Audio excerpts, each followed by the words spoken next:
मैं आपको रियलिटी बता रहा हूँ. Relatives who have never called you will call you. People who have never spoken to you will speak to you. Right? हुआ है मेरे साथ भी एग्जाम क्लियर करने के बाद. But again, even with all of this being a reality, I will never tell you कि अगर एग्जाम नहीं देने का मन तो एग्जाम दे दो. क्यों? Because of this. अब एक चीज पे आता हूँ जो सुन के लोगों को अच्छा नहीं लगेगा, बट ये इससे भी बड़ी रियलिटी है जो सिलेक्शन रेट है. एग्जाम फेयर है, रेस फेयर नहीं है. जब आप प्रिपेयर कर रहे होगे तब आप मीडियोकर नहीं हो सकते. राइट? तब आप ये नहीं सोच सकते कि हाँ ठीक है यार, देख लेंगे, पढ़ लेंगे, हो जाएगा. नहीं, ऐसे नहीं होता ये एग्जाम. क्योंकि कंपीट कौन कर रहा है ना, सामने कौन खड़ा है ये तो देख लो. Every single day you have to ensure कि आप बहुत अच्छे से पढ़ाई करो. Right? And you put in all the effort that you possibly can. तभी जाके ये एग्जाम क्लियर होता है. For anybody who clears this exam, this will be true कि उन्होंने झक मार के मेहनत करी होगी. आपका जो भी पास्ट रहा हो, आपने स्कूल में अच्छे से पढ़ाई नहीं करी, कॉलेज में अच्छे से पढ़ाई नहीं करी, everything is forgotten after you make it. All right guys, so I know you might have a lot of things to ask me and a lot of questions to ask, but what we'll do is, देखो मेरे को आपको कुछ चीज़ें बतानी हैं, तो let me first deliver whatever message I have for you, and it will take some time for me to tell you everything that I want to tell you. तो पहले कुछ आधा एक घंटा मैं आपसे रिक्वेस्ट करूंगा कि आप बड़ी केयरफुली वो सुने जो मैं आपको कह रहा हूँ. And once that is done, then I will look at whatever questions you have and I'll answer them. Fair enough? I think all of us can agree on this. है ना? कि आप पहले आधा घंटा सुन लो, ठीक है, और फिर उसके बाद जो भी आप पूछना चाहते हो आप पूछ सकते हो. ठीक है? अब just to get an idea of, you know, where you guys are coming from, can you all tell me if you all are aware about the format of the exam? Do you know how the exam happens? Yes or no? ठीक है. So if you know how the exam happens, just before I start this session, I have a question for you. Mains में कितने paper होते हैं? In the mains, how many papers are there? How many papers are there in the mains? चलो good, decent.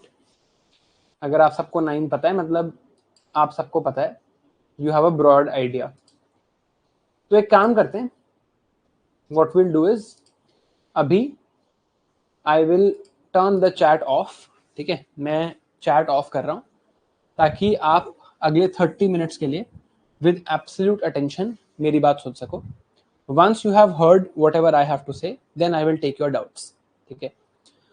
So firstly, welcome to this session where we are going to discuss how to prepare for UPSC CSE 2027. Now this is a complete session from scratch to, you know, advanced, where we're going to talk about the entire strategy that is needed for UPSC CSE 2027 for somebody who is starting out today. मैं ये session में जो भी information आपको दूंगा, ये assume करके दूंगा कि आपको एब्सोल्युटली कुछ नहीं पता एग्जाम के बारे में, and we will want to, at least with the help of this session, understand everything that is there to know about the exam, right?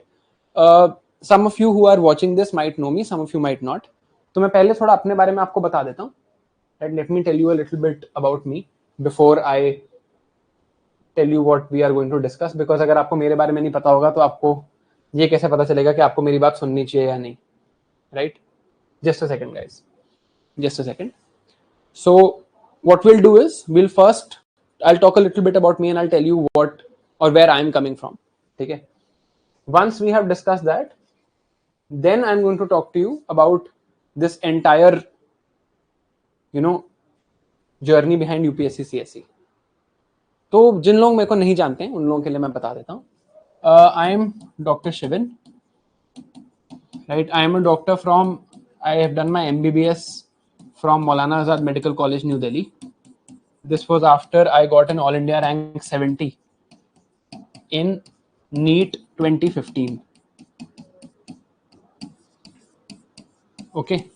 After this, I then decided to go for UPSC. So in UPSC, I have given 2 attempts. I gave my first attempt in 2021. Here I cleared the prelims but could not clear the mains. And in my second attempt in UPSC 2022, I got an All India rank of 297. Right, and I cleared the exam, and I then entered the Indian revenue service income tax IRS IT. This was my service.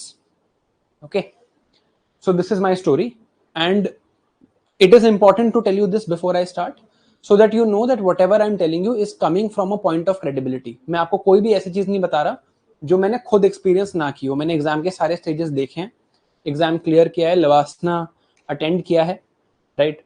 And since I have gone through the entire process, I know what to tell you and I know what I am talking about. सिर्फ इसलिए आपको ये बात बताई थी. अब let's start with this. What is the agenda for today session? आज के सेशन में डिस्कस होना क्या है, पहले इस बारे में बात करते हैं. See, a lot of you might know about the format of the exam. हो सकता है आप में से कई लोगों को पता हो कि एग्जाम कैसे होता है, कितने पेपर्स होते हैं वगैरह. That's not something difficult to understand.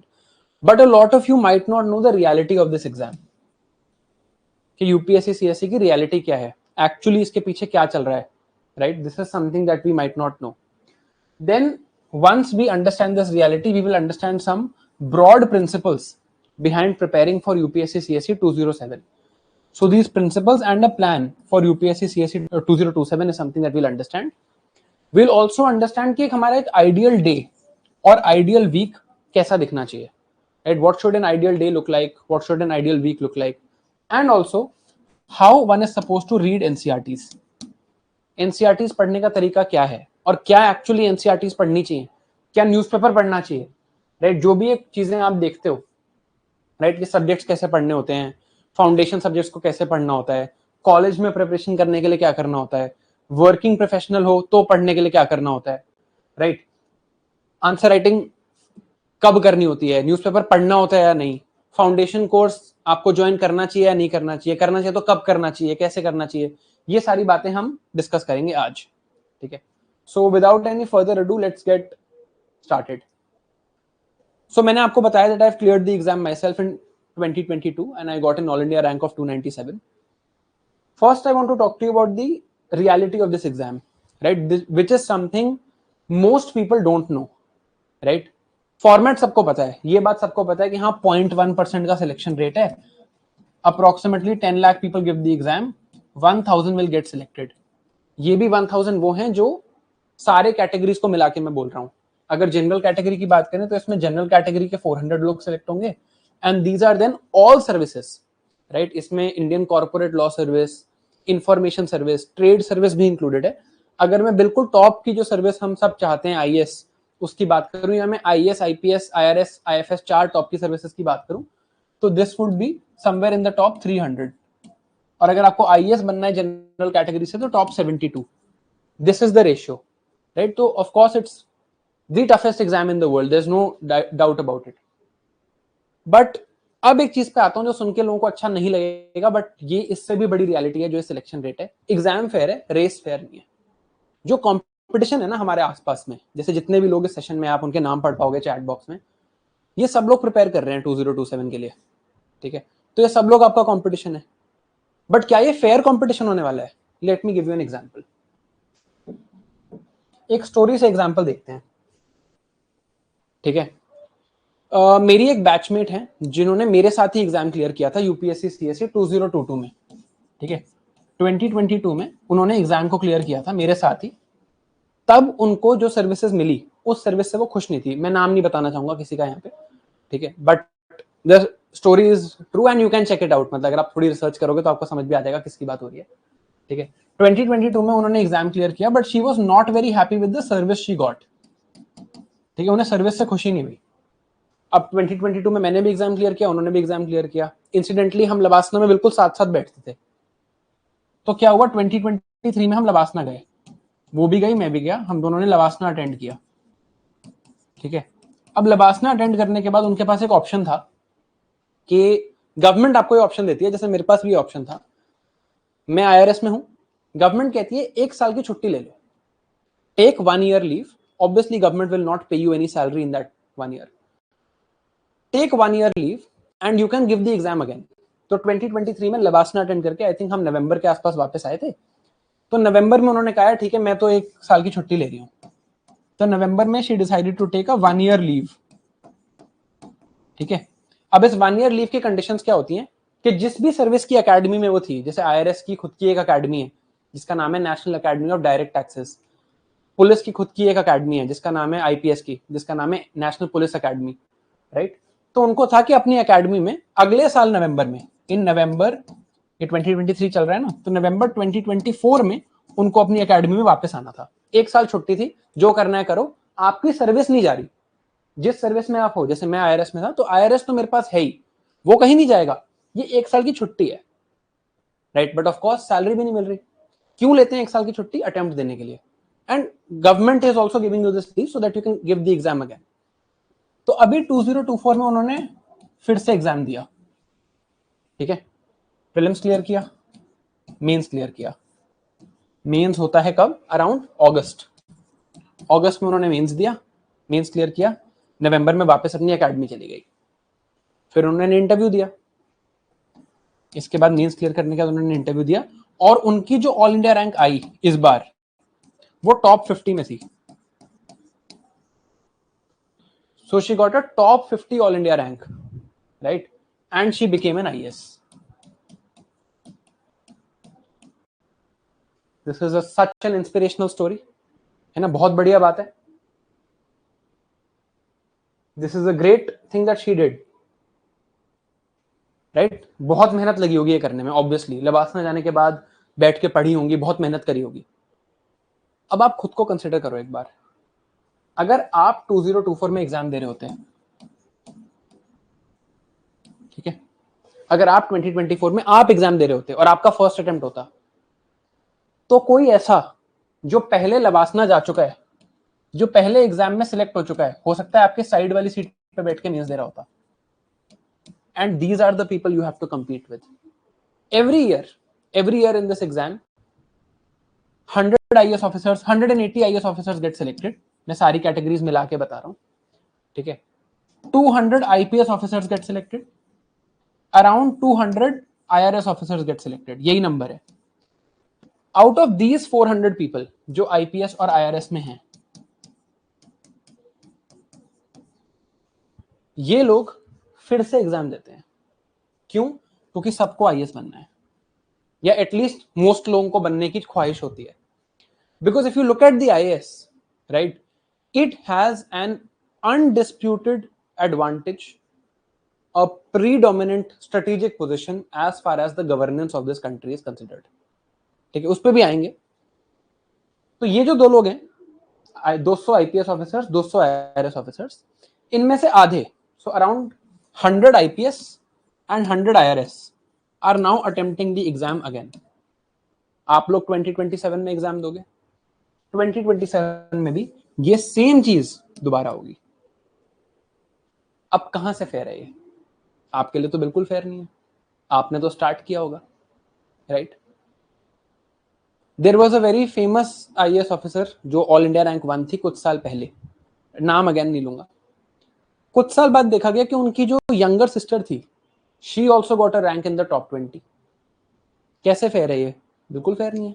उनके घर पे already somebody is there who has had an all India rank of 1, right. Clean top है उनका, उनकी छोटी बहन है, बेस्ट गाइडेंस अवेलेबल है, बेस्ट रिसोर्सेज अवेलेबल है।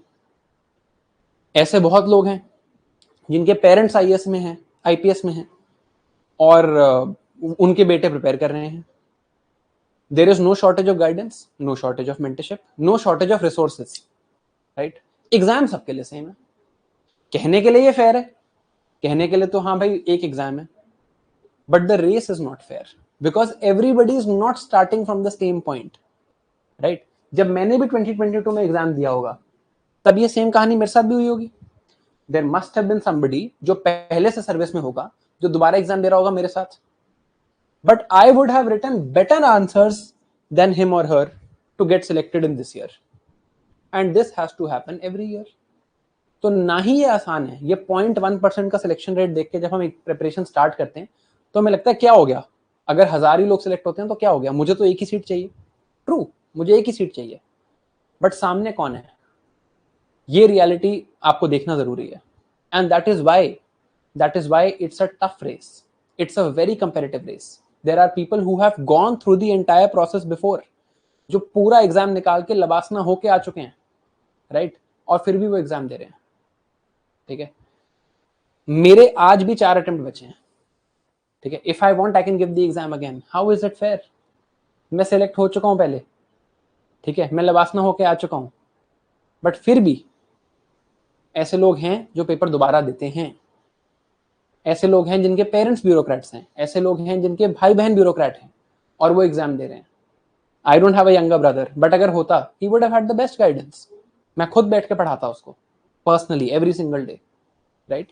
तो ये बात समझो, इस एग्जाम की रियलिटी ये है कि ये फेयर रेस नहीं है, and selected people will appear again.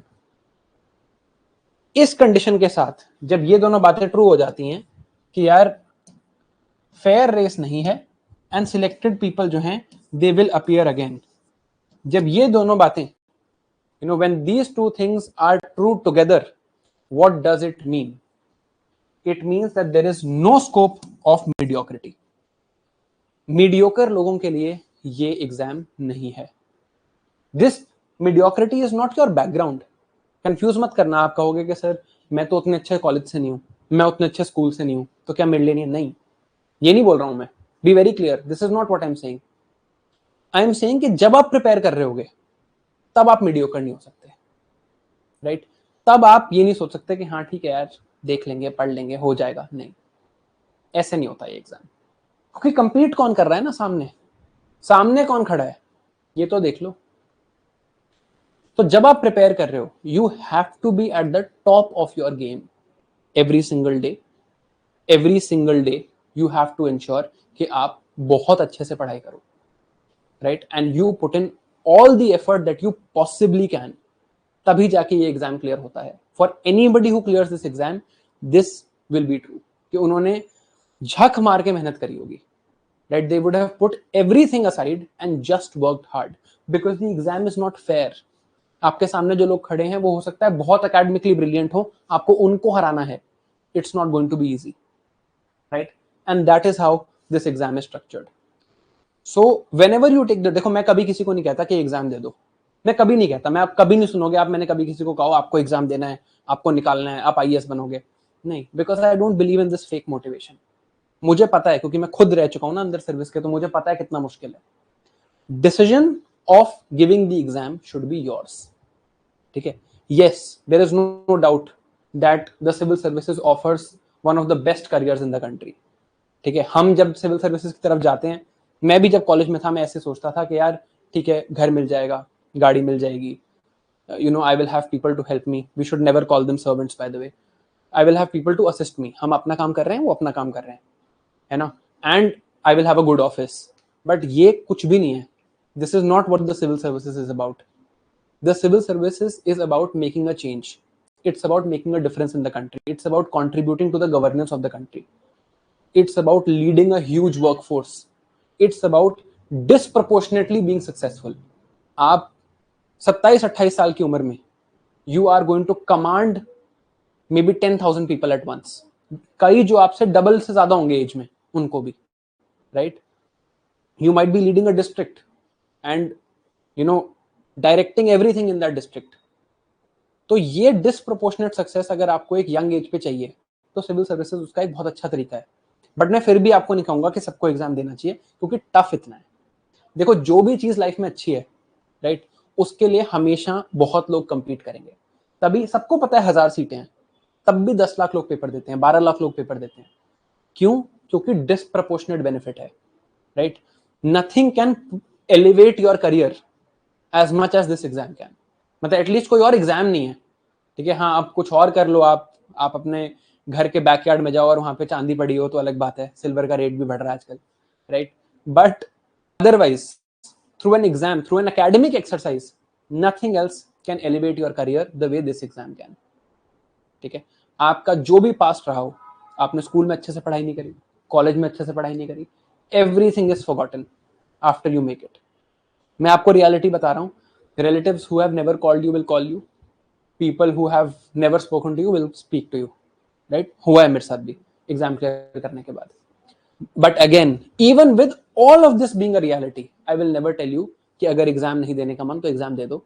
क्यों? Because of this. It will take away your peace. It will take away from your, normal life, and आपको लगेगा कि सब चिल है ना, मैं कर लूंगा, मैं एग्जाम निकाल लूंगा। होता नहीं है ऐसा, ठीक है, बिकॉज लोगों के पास बहुत अच्छी गाइडेंस है एंड एग्जाम टफ है and you need the best guidance possible. जो मार्जिन है ना वो बहुत टाइनी है इस एग्जाम में, ठीक है। प्रीलिम्स और मेंस की बात करने से पहले एक और क्वेश्चन मैं आप लोगों से पूछना चाहता हूं कि मेरे यूपीएससी सीएससी 2022 में मार्क्स थे 970 और इस पे मेरी ऑल इंडिया रैंक आई थी 297, ठीक है। 970 मार्क्स थे, ऑब्वियसली ये मेंस प्लस इंटरव्यू के मार्क्स हैं।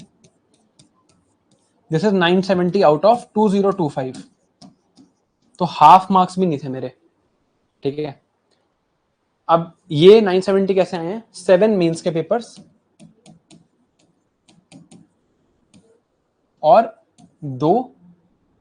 1 इंटरव्यू, इनके मिला के मार्क्स आए हैं, ठीक है। तो अब मान लेते हैं कि 7 पेपर्स मार्क्ड होते हैं, हर 7 पेपर में मेरा 1 नंबर कम हो जाता, ठीक है। हर 7 पेपर में मेरा 1 नंबर कम हो जाता। एग्जामिनर जहां से मेरे जीएस पेपर 2 में 114 नंबर आए थे तो 113 आ जाते, मतलब 1 मार्क लेस, ठीक है। एंड इस इंटरव्यू में मेरे 5 नंबर कम आ जाते, तो यहाँ पर -7 हो जाता और यहाँ पर -5 हो जाता है। ऐसा तो हो ही सकता था, बड़ी बात थोड़ी है, छोटा सा ही डिफरेंस है। हर पेपर में 1 नंबर, इंटरव्यू में 5 नंबर, क्या फर्क पड़ता है। तो मेरे मार्क्स कितने हो जाते? मेरे मार्क्स हो जाते 958, है ना। एंड ये भी पॉसिबल था कि मेरे हर 7 पेपर में 1 नंबर ज्यादा आ जाता। This was also a possibility that I would have gotten 1 mark more, तो यहाँ +7 हो जाते। और इंटरव्यू में मुझे 195 मिले थे, which was one of the highest scores that year, but 200 भी मिलते हैं लोगों को, तो चलो +5 हो जाता, 200 हो जाता, ठीक है। ये भी सिनेरियो था। इस सिनेरियो में मेरे मार्क्स कितने हो जाते? 982। आपको क्या लगता है? This is scenario 1, this is scenario 1 and this is scenario 2। मेरी रैंक कितनी चेंज होती? What would have my rank changed by because of this? क्या लगता है आपको? इन मार्क्स पे I would be out of the list, मेरी कोई रैंक ही नहीं आती और मुझे एक और अटेम्प्ट देना पड़ता। और इन मार्क्स पे मेरी रैंक अराउंड 160 पहुंच जाती, 160 170, इतना मुझे याद है। So more than 100 rank jump और out of list, so another attempt और आईपीएस, ये डिफरेंस होता between just these 12 marks. That is how fine the margins are. इतने थिन मार्जिन्स हैं, right, and this is why this is not a fair race. एंड इसलिए मैं आपको कहता हूं, whatever guidance that you think you can get, you should take. Whatever unfair advantage that you think you have, you should take, because वैसे भी exam fear नहीं है। अब with whatever we have understood, ये बात समझना जरूरी है कि every day matters, हर दिन इंपॉर्टेंट है।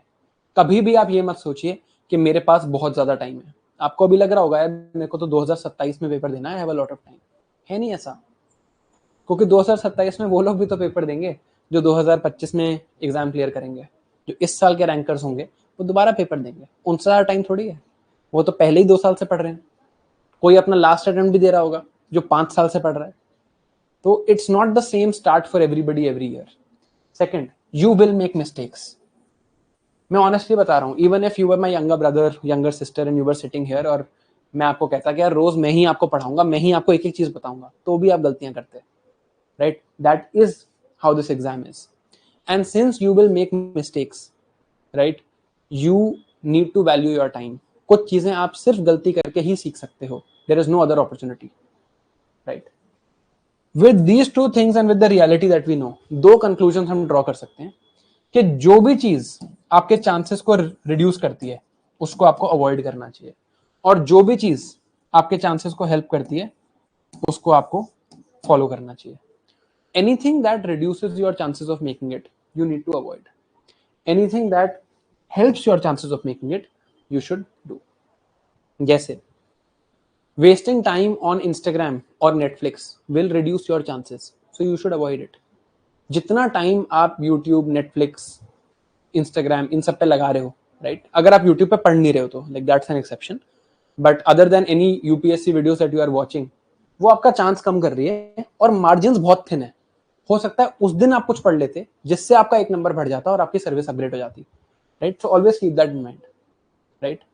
Let's say you somehow got the opportunity कि आप रोज किसी आईएएस ऑफिसर से बात कर सकते थे, that would increase your chances, so you should do it, right? जो भी चीज आपके चांसेस कम करता है उसको हटाओ, जो बढ़ाता है उसको करो, because margin are thin and every day matters.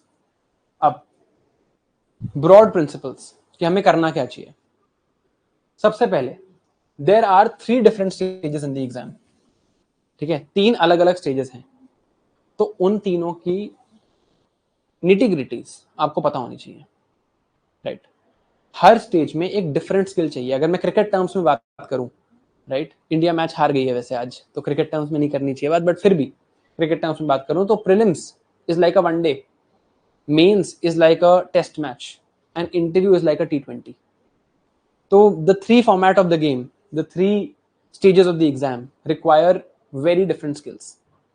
So you would need every possible help that you can get. बहुत सारे skills test होने आपके, right? So take all the help you can get.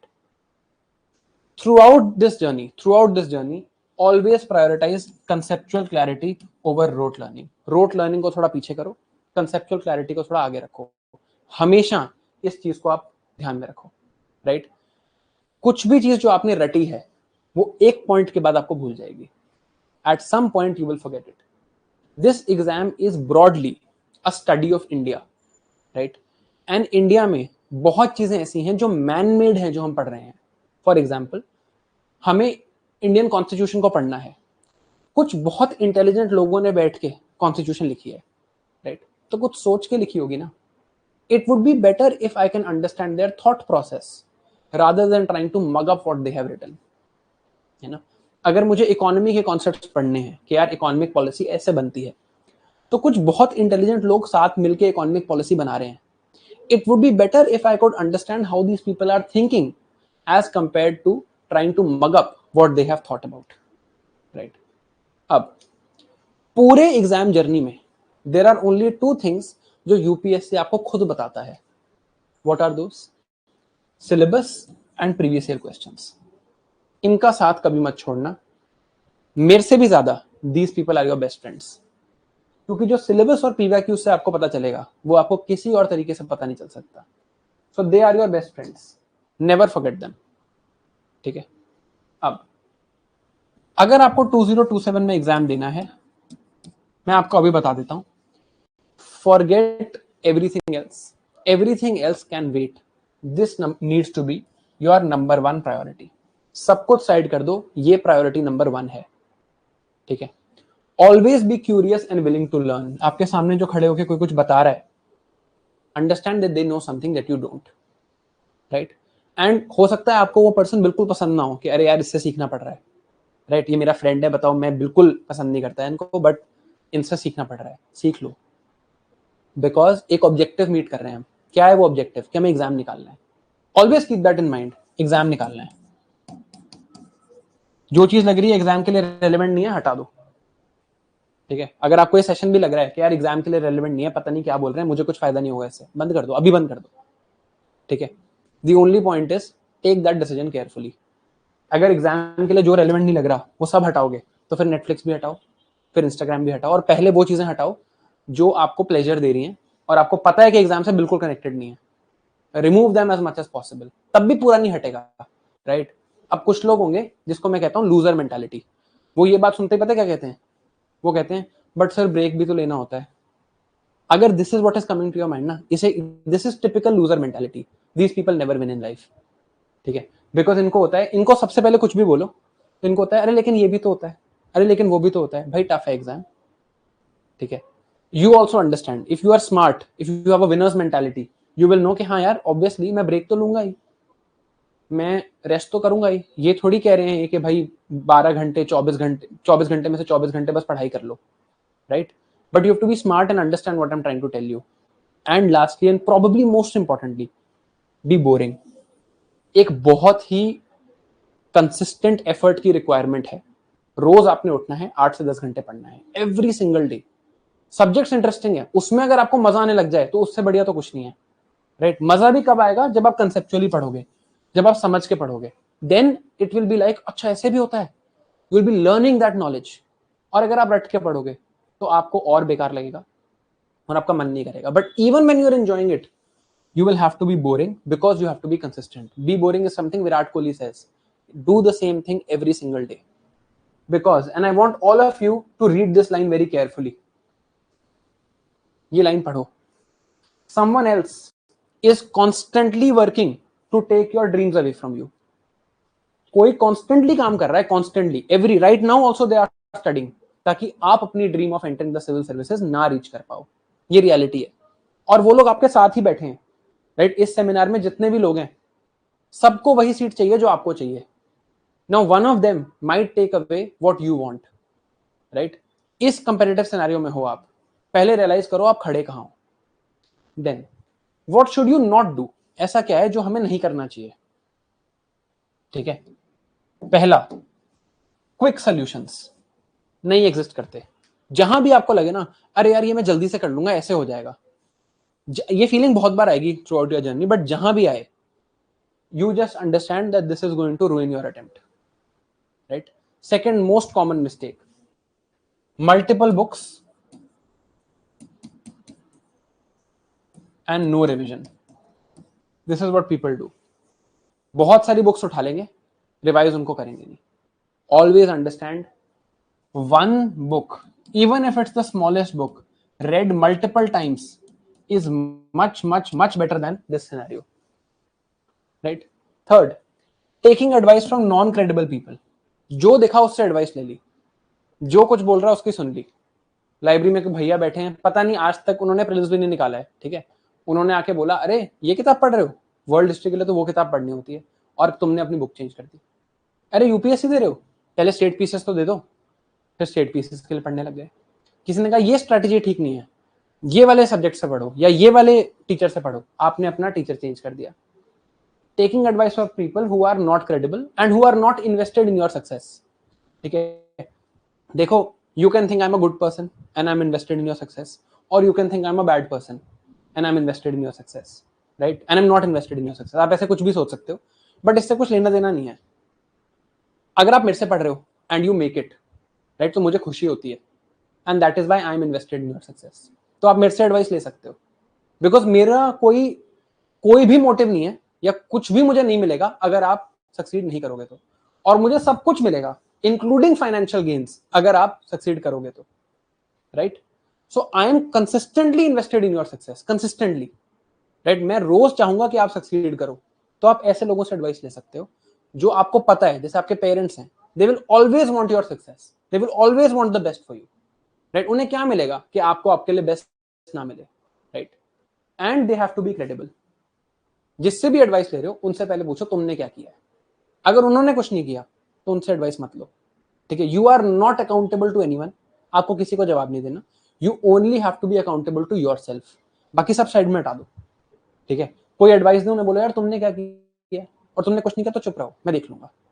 You are aspiring to be a civil servant, have the maturity to discern what is good advice and what is not. एक और चीज जो बहुत बड़ी गलती लोग करते हैं, कॉन्स्टेंटली आप देखोगे इन लोगों को करंट अफेयर्स की बात करते रहते हैं कि यार करंट अफेयर्स और करंट अफेयर्स और करंट अफेयर्स, न्यूज़पेपर, मैगजीन, ये वो। भाई छोड़ दो। आप अगर 2027 का एग्जाम देने के लिए ट्राई कर रहे हो, मैं आपको क्रेडिबली बोल रहा हूं कि अगले एक साल तक, from today till the next 1 year, even if you don't read 1 page of current affairs, you can make it, ठीक है? अगले एक साल में एक पेज भी नहीं पढ़ोगे ना करंट अफेयर्स का, तो भी काम चल जाएगा, right? And lastly, this exam, मैंने आपको कहा ये मीडियोक्रिटी के लिए नहीं है, राइट? इट्स ऑल्सो नॉट कि एग्जाम सिर्फ एक्स्ट्रॉर्डिनरी लोगों के लिए, ऐसा नहीं है। इट इज अबाउट कि जो 2 साल अभी आपके बचे हैं एग्जाम में, इन 2 साल में कौन ऑर्डिनरी थिंग्स को एक्स्ट्रॉर्डिनरी मैनर में कर सकता है, कौन कंसिस्टेंट रह सकता है, कौन एफर्ट मार सकता है। That is the whole game. जो ये 2 साल एफर्ट कर सकता है वो सक्सीड कर जाएगा। Your background doesn't matter, but your future will change based on what you do in these 2 years। इन 2 साल में अगर आप मीडियोकर हो, then you are going to suffer. अब एग्जाम के कंपोनेंट्स थोड़े से समझ लेते हैं, although a lot of you, you do understand how the exam happens, but फिर भी एक बार we'll just take a look at how the exam happens, right? I hope you know this, that the exam happens in 3 stages, right? So there's prelims, there's mains, there's interview. अब अगर हमें exam को समझना है तो कहां से समझना चाहिए? There is only one thing, which is the syllabus. Syllabus हमें यूपीएससी ने दिया है, राइट? यूपीएससी ने हमें खुद दिया है syllabus, so we can understand इससे। ये बेस्ट गाइड है हमारा, राइट? अब 3 स्टेजेस हैं, but no one way to clear this exam. कोई एक करेक्ट वे नहीं है, बट कुछ प्रिंसिपल्स हैं जो सब फॉलो करते हैं, वो प्रिंसिपल्स ही मैं आपके साथ शेयर कर रहा हूं, ठीक है? पहला पेपर देखते हैं प्रीलिम्स का। प्रीलिम्स में 2 तरह के पेपर हैं, एक जनरल स्टडीज का पेपर है, एक सीसैट का पेपर है। ये दोनों कैसे हैं? These are both MCQ papers. General studies के केस में क्या होता है? जनरल स्टडीज में there is a paper that has 100 questions. For a correct answer, अगर आप सही आंसर देते हो, you get +2। For a negative answer, you get -0.66, और इससे आपके फाइनल मार्क्स बनते हैं।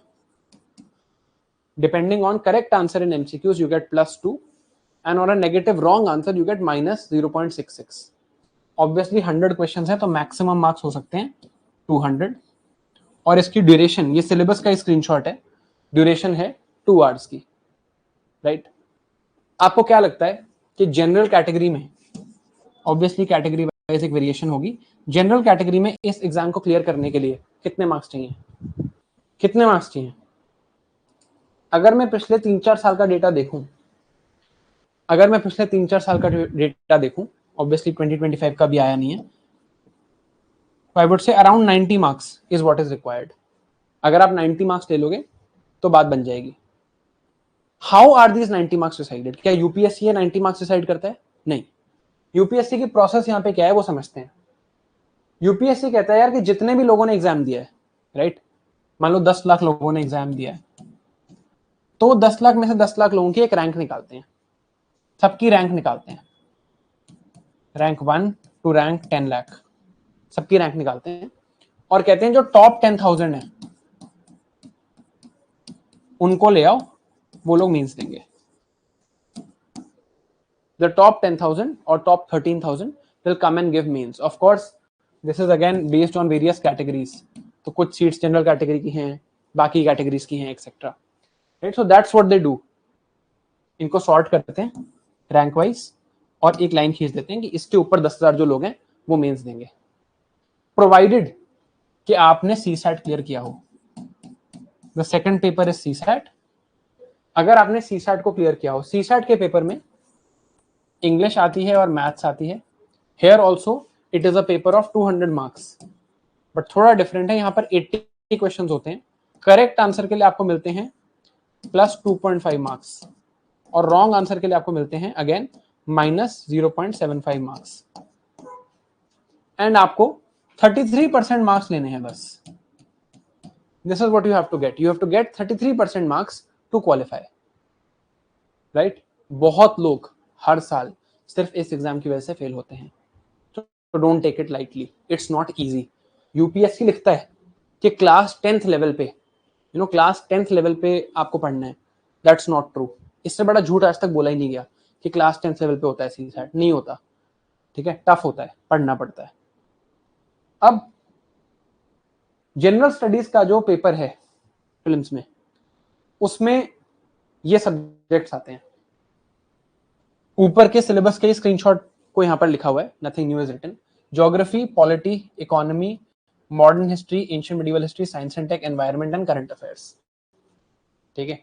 ये हमारा सिलेबस है। अब यूपीएससी ने कोई बुक प्रिस्क्राइब नहीं करी है, ना ही उन्होंने सिलेबस को डिटेल में दिया है।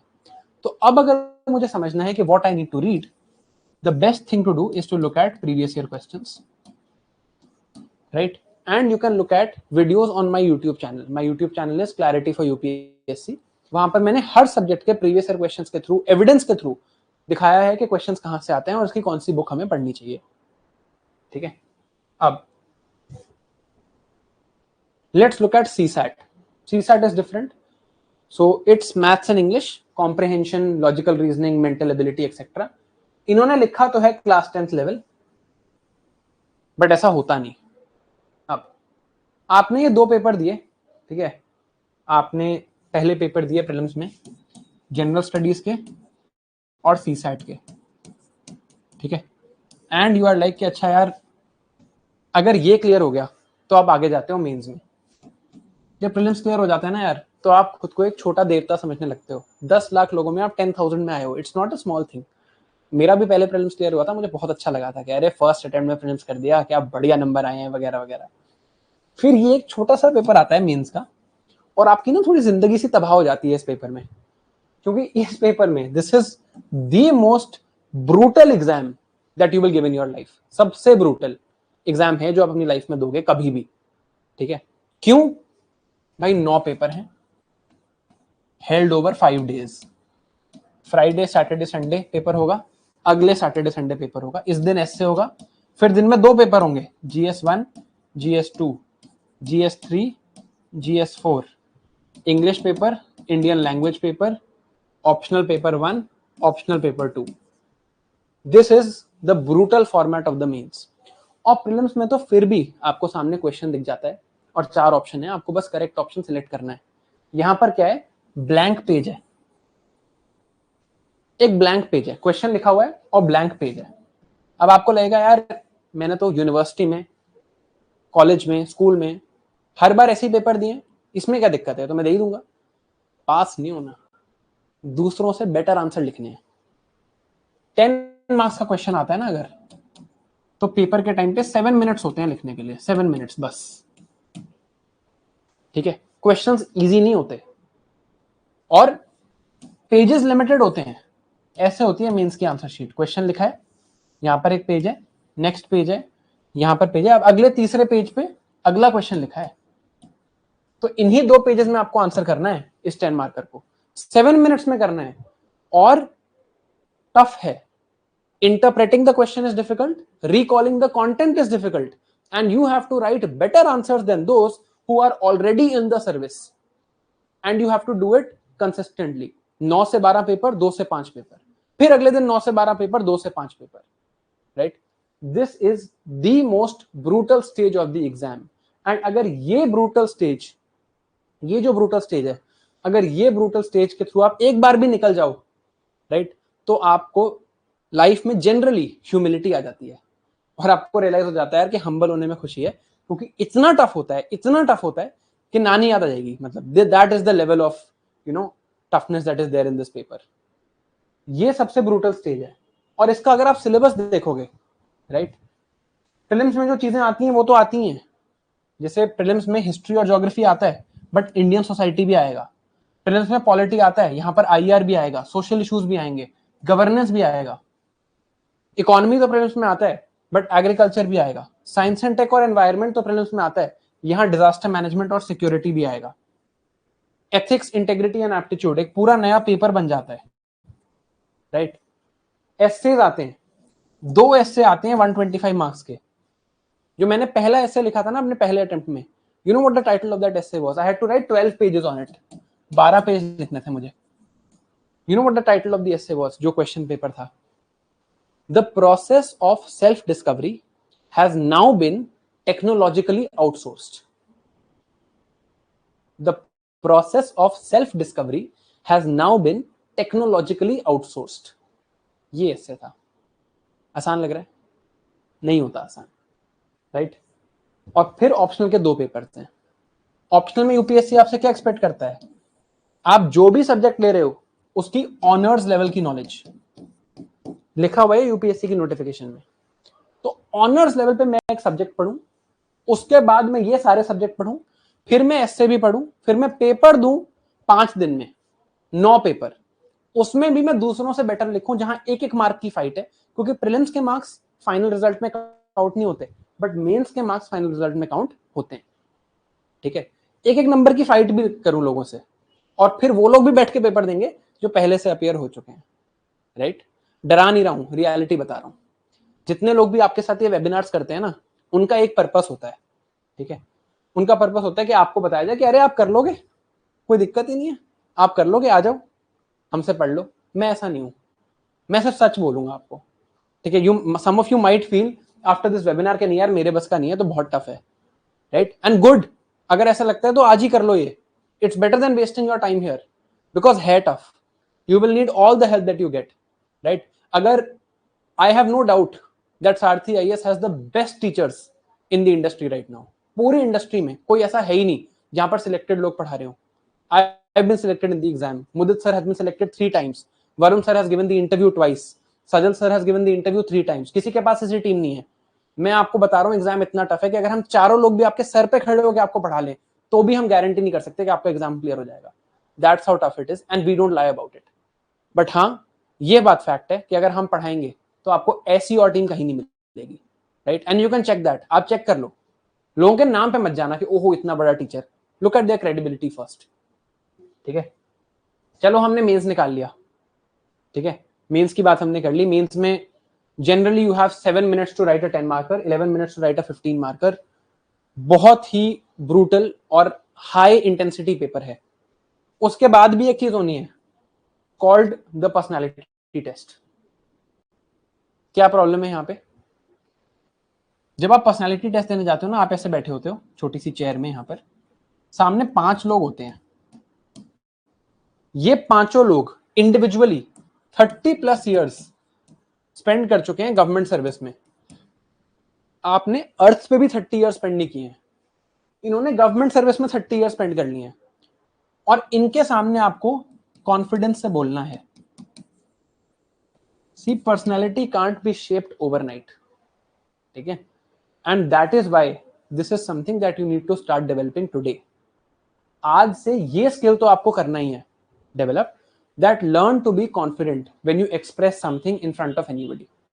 Learn to be confident about it, right, ये चीज हमें करनी है, right, and that is what is needed here. Clear exact expression showing your mental calibre. UPSC ने दिया हुआ है नोटिफिकेशन में कि उन्हें क्या चाहिए स्टूडेंट से. कह रहे हैं वो दैट दिस इंटरव्यू और personality test is intended to जज the mental calibre of a candidate. It is not an assessment only of the intellectual qualities, but also social traits, interest in current affairs, logical exposition, balance of judgment, variety of depth of interest. ये चीजें वो check कर रहे हैं, right. अब डर लग रहा है, बताओ डर लग रहा है क्या? Are you scared? लगना चाहिए, आपको डर लगना चाहिए. See fear is a good emotion. आपने अपनी लाइफ में जितनी भी पढ़ाई करी है, याद करना अपनी लाइफ, आपने अपनी लाइफ में जितनी भी पढ़ाई करी है ज्यादा तब करी होगी जब डर लग रहा होगा, जब लग रहा होगा कि यार अगर मैं नहीं पढ़ूंगा तो क्या होगा. Fear is a good emotion, हावी नहीं होने देना उसे अपने ऊपर. But through out your life you would have studied more and studied harder when you were fearful. B fearful, डरो. 2 साल देने वाले हो अपनी लाइफ के आप यहाँ पे. डरो कि what if you get non credible mentors. मान लो आप कहीं ऐसी जगह कोई कोर्स ज्वाइन कर लो जिन्होंने खुद एग्जाम ना निकाला हो, 6 महीने गए, हो चुका है मेरे साथ, हो चुका है मेरे साथ, with all the resources that I could have had at that time. मैं जब कॉलेज में था, मेरे सीनियर्स थे जो सिविल सर्विस में थे, हेल्प करते थे. मैंने बहुत फालतू के कोर्स ज्वाइन किए हैं, बहुत टाइम वेस्ट किया है. पैसे तो जाते ही हैं, वो तो चलो एक ऐसी चीज है that you can still get back, time never comes back. इस चीज से डरो कि what if I go somewhere जहां पे कोई ऐसा बंदा हो जिसको पता ही ना हो एग्जाम के बारे में और आप बस ब्रांडिंग या कुछ देख के इन्फ्लुएंस हो जाओ. What if you waste your time. What if आप कुछ ऐसा पढ़ते रह जाओ जहां आपको पता ही ना हो कि यार ये पढ़ना था and you start reading it. Second problem, ठीक है. डरो कि व्हाट इफ आपके कंपेटिटर्स आपसे ज्यादा पढ़ लें, राइट, बिकॉज देन उनके मार्क्स ज्यादा आएंगे और फिर वो क्लियर कर लेंगे exam, right, and you will exit this process having not made it. इससे खराब फीलिंग नहीं है दुनिया में, राइट. पूछो उनसे जिनका एग्जाम नहीं क्लियर होता उन्हें कैसा लगता है. तो डरो इससे. You should be afraid, right, and it should be clear in your head.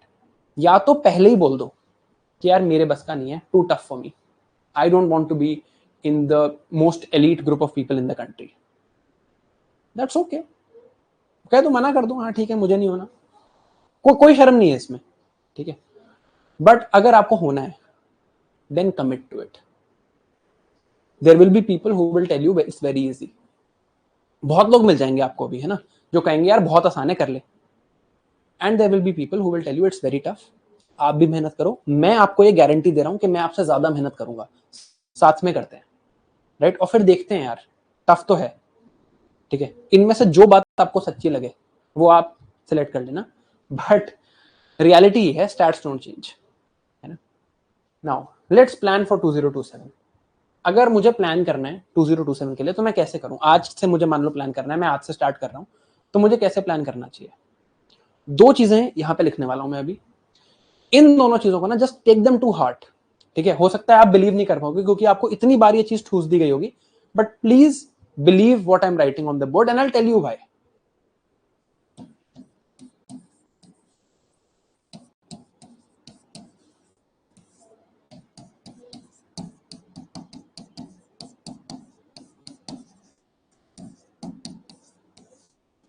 ना ही न्यूज़पेपर पढ़ना है और ना ही 6 to 10th की एनसीईआरटी पढ़नी है। अब कहोगे अरे सर, हमने तो आज तक जितनी वीडियोस देखी थी how to start preparation for UPSC CSC, उनमें यही दो एडवाइस हमें मिली थी, यही मिली थी ना।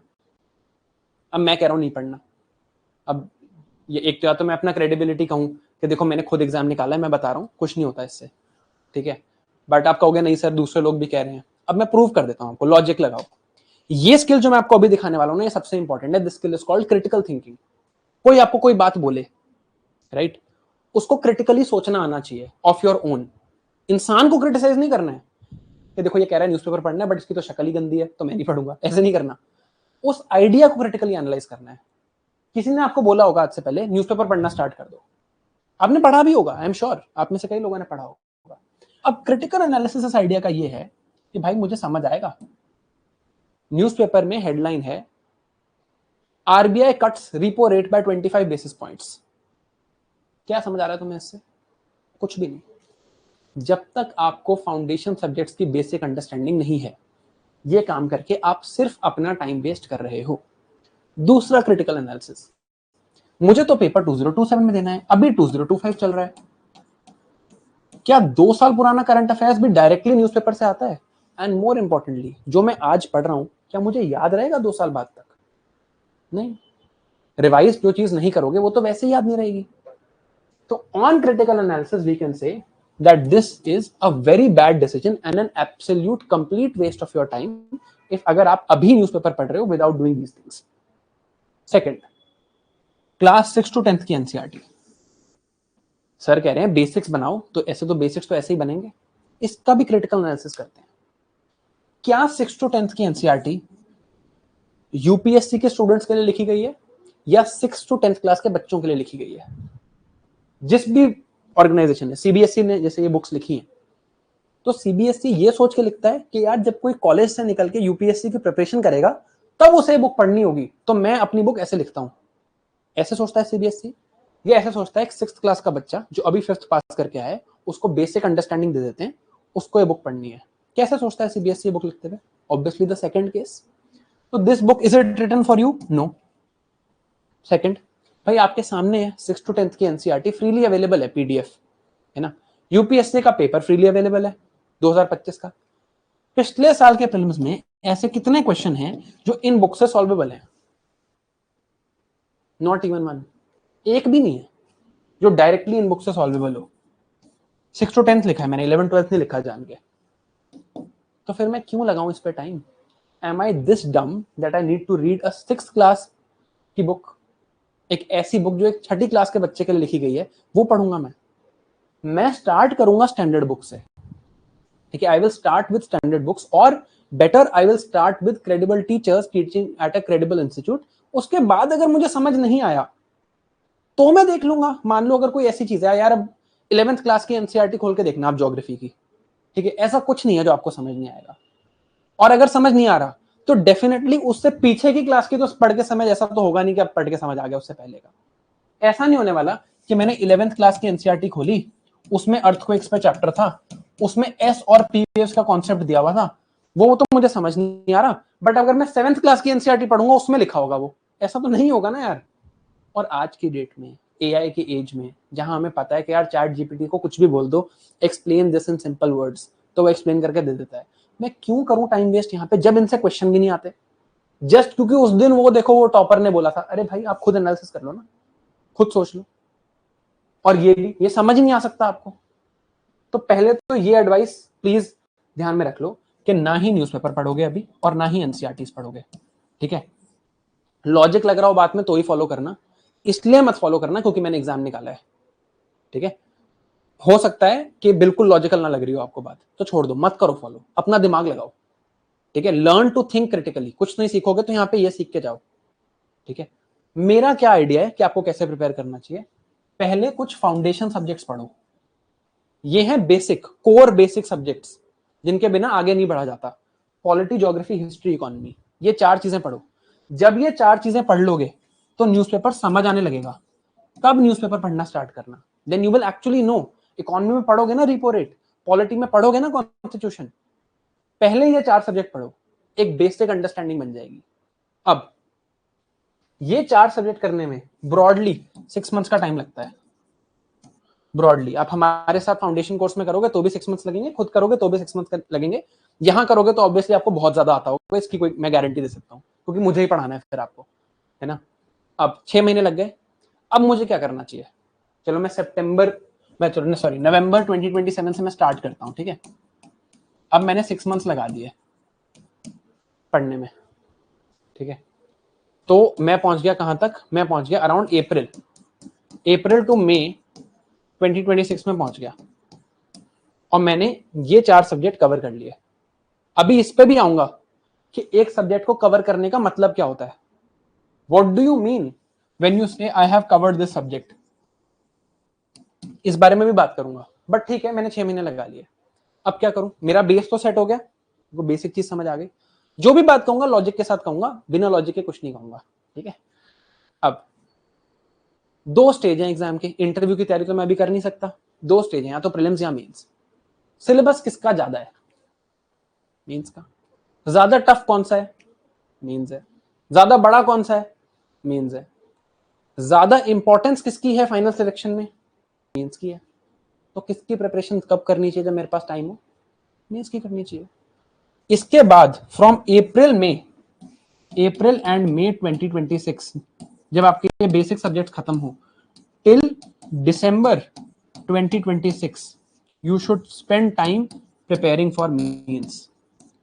इसमें आप अपना ऑप्शनल सब्जेक्ट भी पढ़ो और जनरल स्टडीज के जो सब्जेक्ट्स हैं वो भी पढ़ो। आपने सुना होगा यूट्यूब पे बहुत लोग ये बात बोलते हैं, mains ready by December. Search कर लेना यूट्यूब पे, इस पे ये वर्ड पहली बार यूट्यूब पे मैंने ही बोला था, अब कॉपी कर रहे हैं लोग, ठीक है। मेंस को अपने एग्जाम ईयर से पिछले दिसंबर में रेडी कर लो, और गारंटी लो कि अगर इसके बाद आप अटेम्प्ट ढंग से दोगे तो एटलीस्ट इंटरव्यू स्टेज तक तो जाओगे ही। अगर आपने ये टारगेट मीट कर लिया तो बहुत मुश्किल है ये, बहुत मुश्किल है ये, ठीक है। बट अगर कर लिया तो इंटरव्यू तो आप दे ही रहे हो, आगे का फिर इंटरव्यू पे डिपेंड करता है, ठीक है। ये अचीव करना है कि फिर यार मेंस की प्रिपरेशन कर लेते हैं, मेरे को अपना ऑप्शनल भी खत्म करना है और मुझे मेंस के सब्जेक्ट्स भी कवर करने हैं। फिर मैं आऊंगा जनवरी 2027 में। अब कब है, मई 2027 में मेरा प्रीलिम्स है, समझ रहे हो ना टाइमलाइन, क्रोनोलॉजी समझ रहे हो। तो जैन 2027 से मई 2027 में अब मुझे इन 6 मंथ्स में प्रीलिम्स की तैयारी करनी है, प्रीलिम्स स्पेसिफिक, बिल्कुल एब्सोल्युटली डेडिकेटेड फॉर प्रीलिम्स मुझे तैयारी करनी है, ठीक है। एंड लास्टली फिर जब मई में मेरा प्रीलिम्स हो जाएगा, फिर अगस्त में मेरा मेंस होगा। ये 3 महीने और मिलेंगे, जून जुलाई अगस्त के, इन 3 महीने में फिर से मेंस की प्रिपरेशन करनी है। ये है मेरा प्लान, ब्रॉड प्लान फॉर 2027। अब व्हाट डू यू मीन, पहले ये डिस्कस करते हैं। मैंने कहा कि पहले ये 4 सब्जेक्ट कवर कर लो, उसके बाद आगे सोचना। अभी इसके आगे कुछ प्लानिंग मत करो, आज की डेट में इतना ही मैसेज लेके जाओ, ये 4 सब्जेक्ट कवर करने हैं। What do you mean when you cover a subject, कि मैं कह दूं कि मैंने ये सब्जेक्ट कवर कर लिया है। पहला, जो भी इस सब्जेक्ट की स्टैंडर्ड बुक है लिख लो, ये वो कवर हो जानी चाहिए, वो मैंने पढ़ लेनी चाहिए और मुझे याद होनी चाहिए। सेकंड, इस सब्जेक्ट के प्रीलिम्स के जो प्रीवियस ईयर क्वेश्चंस आए हैं ऑफ द लास्ट 10 इयर्स, 10 साल के जो प्रीलिम्स के पीवाईक्यूज हैं वो सॉल्व करने। थर्ड, इस सब्जेक्ट के जो मेंस के पीवाईक्यूज हैं, सॉल्व तो अभी नहीं कर पाओगे, ठीक है, टफ होते हैं मेंस के पीवाईक्यूज, बट एक आइडिया होना चाहिए, ऐसा नहीं है मैंने देखे ही नहीं है खोल के, right. And lastly I need to remember, देखो यार, there is only one reality in life, what you know right now. मैं अभी ओल्ड राजेंद्र नगर में हूँ, बहुत बार बच्चे आते हैं मिलने मेरे से, वो कहते हैं सर मेरे नोट्स देख लो, मेरे आंसर्स कैसे हैं। और मैं क्या करता हूँ ना, मैं उनसे क्वेश्चन पूछता हूँ, अच्छा ये बताओ चलो प्रियम्बल में क्या लिखा है, पार्लियामेंट बताओ, इकोनॉमिक पॉलिसी बताओ। मैं उन्हें कहता हूँ अच्छा अनएम्प्लॉयमेंट फिगर्स बताओ इंडिया के, वो कहते हैं सर अभी रिवाइज नहीं किया। तो मैं क्या करूँ, रिवाइज नहीं किया तो यूपीएससी नहीं देखेगा कि आपके नोट्स कैसे थे, आपका टीचर कैसा था, ब्लू शर्ट पहनता था या ब्लैक पहनता था, nobody cares. Only reality is what you know right now, आपको अभी क्या आता है इस टाइम पे, और जो आपको अभी इस टाइम पे आता है सिर्फ वही मैटर करता है। Literally nothing else matters in life, only reality is what you know right now. तो कवर करने का मतलब है कि अगर आपने पॉलिटी से स्टार्ट किया और आपने 6 महीने लगा दिए ये सब्जेक्ट्स को कवर करने में, तो 6 मंथ्स बाद भी आपको पॉलिटी आनी चाहिए। ऐसा नहीं होना चाहिए कि ये तो भूल गया यार मैं, तब मैं कह रहा हूं कवर्ड।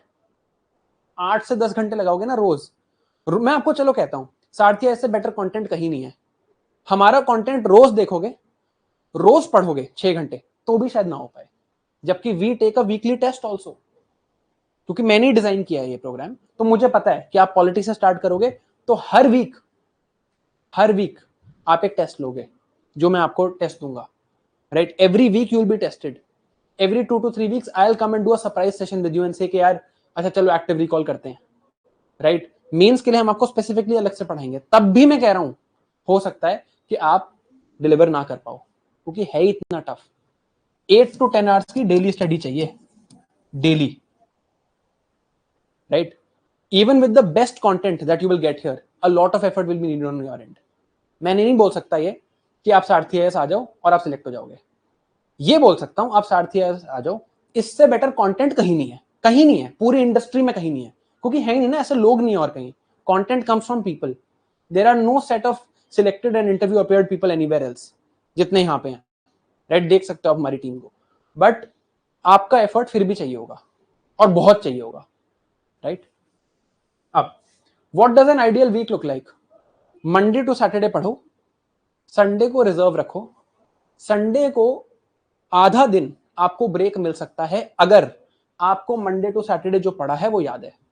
अगर मजे लेने आ रहे हो प्रिपरेशन में तो मत आओ, हमारा गोल ही नहीं है to attract non serious people, है ना। We are not that brand के यार आ गए लोग, है ना, बस झुंड बना के कि हमें सबको यूपीएससी देना है, पता चल रहा है एंड में कोई सिलेक्ट नहीं हो रहा, फिर हम इंटरव्यू वाले बच्चों को लाके अपने रिजल्ट दिखा रहे हैं। मैं अगर किसी बच्चे को चाहता हूं कि वो सारथी आईएएस आए, तो मेरा गोल होता है वो सिलेक्ट हो, and that reflects in our results. 1 साल हुआ था सारथी आईएएस को 2024 में, 1 year, rank 1, rank 2, rank 6, rank 7, rank 11, rank 20, ठीक है, इन आर फर्स्ट ईयर। और ये सब स्टूडेंट्स थे, इंटरव्यू वालों को क्लेम नहीं करते हम, स्टूडेंट्स को क्लेम करते हैं जब वो बताते हैं कि तुम्हारा कोर्स अच्छा लगा हमें, राइट। तो मैं चाहता ही नहीं कि मेरे पास लो क्वालिटी स्टूडेंट आए, मैं चाहता हूं मेरे पास हमेशा हाई क्वालिटी स्टूडेंट आए, right. Monday to Saturday keep an aim of at least 50 hours per week, और हमेशा वीक से काउंट करना आप कितना पढ़ रहे हो, डे से नहीं, डे में ऊपर नीचे होता है, वीक में एवरेज मिल जाती है, right. 50 hours per week should be your target. Monday to Saturday आप पढ़ोगे, संडे रिजर्व फॉर रिविजन। अगर सब कुछ याद है जो पिछले वीक पढ़ा है, संडे सुबह यहाँ पे सारथी आईएएस में टेस्ट होता है, ये रूल बना लो, 25 एमसीक्यू का टेस्ट होता है एवरी संडे सारथी आईएएस में, एवरी संडे। ये रूल बना दो कि अगर 20 प्लस आए तो ही संडे को ब्रेक लोगे, नहीं तो नहीं लोगे। ले सकते हो ये चैलेंज, ले सकते हो चैलेंज अपने साथ for the next 2 years। Can you keep this challenge with you? Let's hear you से इट कि यार ये चैलेंज ले रहा हूं, मेरा हर हफ्ते टेस्ट होगा, 20 प्लस आएंगे तो ही संडे को फन करूंगा, नहीं तो नहीं करूंगा। यस भी नहीं निकल रहा लोगों से यार, डर लग रहा है ना, अभी तो बोला भी नहीं जा रहा, ठीक है। देखो चरण ने तो कह दिया है कि नो, कुछ नहीं है ये, ऑनेस्टली बता रहा हूं, दिस इज नथिंग, ठीक है। मतलब इसके ऊपर बहुत मेहनत चाहिए, बट हाँ you can start here if you can do this. Yes तो देखो बहुत लोग कह रहे हैं, है ना, बट फैक्ट बता रहा हूं, if you can do this, if this is something that you can execute, तो आप अपने कंपेटिटर से बहुत आगे हो, आपके बहुत हाई चांसेस हैं सिलेक्ट होने के, बहुत हाई, ठीक है, आपके बहुत हाई चांसेस हैं कि आप you will make it. If this is something that you can do. ठीक है, अगर ये ऐसी चीज है जो आप कर लोगे या कर सकते हो तो बहुत हाई चांसेस हैं आपके, बहुत हाई चांसेस हैं। ठीक है, बिकॉज मोस्ट लोग नहीं स्टिक कर पाते, करेंगे भी ना तो 1-2 हफ्ते करेंगे। If you can stick with this for 2 to 3 years इस चैलेंज के साथ कि आप ऐसा अपना वीक बना लो तो हो जाएगा, क्योंकि लोग हैं ही नहीं इतने जो इस लेवल पे काम कर सकें। अब मंडे टू सैटरडे में what is an ideal day like? Ideal day कैसा होता है? 8 hours डेली पढ़ाई करनी है, 8 hours डेली। ठीक है, जब भी 8 hours डेली पढ़ाई करनी है, अगर आप यहां पर हो तो मैं आपको कहूंगा कि यार लेक्चर देखो, अबाउट 3 hours का लेक्चर होता है एवरीडे, और बाकी टाइम सेल्फ स्टडी करो। majority of your time needs to go to self study, this matters more। ठीक है, सेल्फ स्टडी करो 5 hours and lecture low 3 hours। ठीक है, this is what an ideal day should be like. अगर self study कर रहे हो, पूरा ही खुद से पढ़ रहे हो, तो ऑब्वियसली 8 घंटे की सेल्फ स्टडी होगी। जो ये 8 घंटे होंगे ना, इनमें लंबा ब्रेक मत लेना। Long breaks tend to distract our minds. ठीक है, पीवाईक्यू सॉल्व करो, स्टैंडर्ड बुक्स पढ़ो, और लास्ट में 1 घंटा रखो in your day for active recall. Active recall क्या होता है? इन सिंपल वर्ड्स, बुक बंद करके याद करना। ठीक है, बुक बंद करके याद करना। ठीक है, व्हाट वाज, और tell me what were the 5 things that were written on the slide reality of UPSC CSC. पहली स्लाइड ये थी हमारी, इस पे कुछ 5 चीजें लिखी थी। वो 5 चीजें क्या थी? याद करो, दिखा रहा हूं एक्टिव रिकॉल की पावर आपको। बताओ वो 5 चीजें क्या थी? स्लाइड याद है? ये पहली स्लाइड यही थी मेरी, रियलिटी ऑफ यूपीएससी सीएससी। क्या लिखा था फर्स्ट स्लाइड पे? 0.1% सिलेक्शन पासिंग रेट लिखा था ईशा, या सिलेक्शन रेट लिखा था? फाइन मार्जिन लिखा था, नॉट अ फेयर रेस लिखा था। ठीक है, और क्या लिखा था? और बताओ। मीडियोक्रिटी नहीं होनी चाहिए, ये लिखा था। बी बोरिंग फर्स्ट स्लाइड पे लिखा था क्या? 1% सिलेक्शन लिखा था आदित्य सिंह, या 0.1%? एवरी डे मैटर्स लिखा था। अब मेरे को एक येस और नो में एक बात बताओ, क्या सब कुछ याद आया आपको? Were you able to remember everything? Honestly बताना, येस और नो, ये तो एग्जाम की भी चीज नहीं है ना? Were you able to remember everything? Yes और नो बताना, ऑनेस्टली बताना यार, है ना? सच बोलोगे सबके लिए सही रहेगा।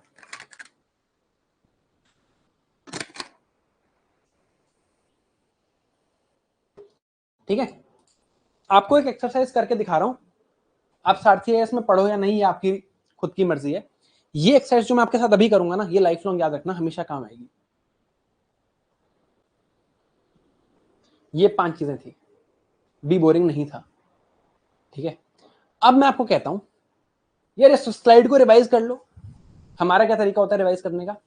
अच्छा, selection rate 0.1%, fine margin, reward is high, not a fair race, selected people will appear again, ये किसी ने भी नहीं बताया, जबकि मैंने इस पर बहुत डिस्कशन की थी, और मीडियोक्रिटी।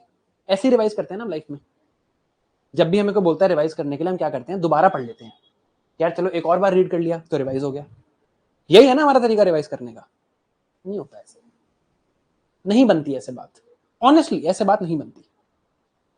अब अगर मैं आपको कहता ये दिखा के क्या, चलो इस स्लाइड को रिवाइज कर लो, आप सबको लगता ना कि यार हाँ हो गई रिवाइज, 5 चीजें थी पढ़ ली।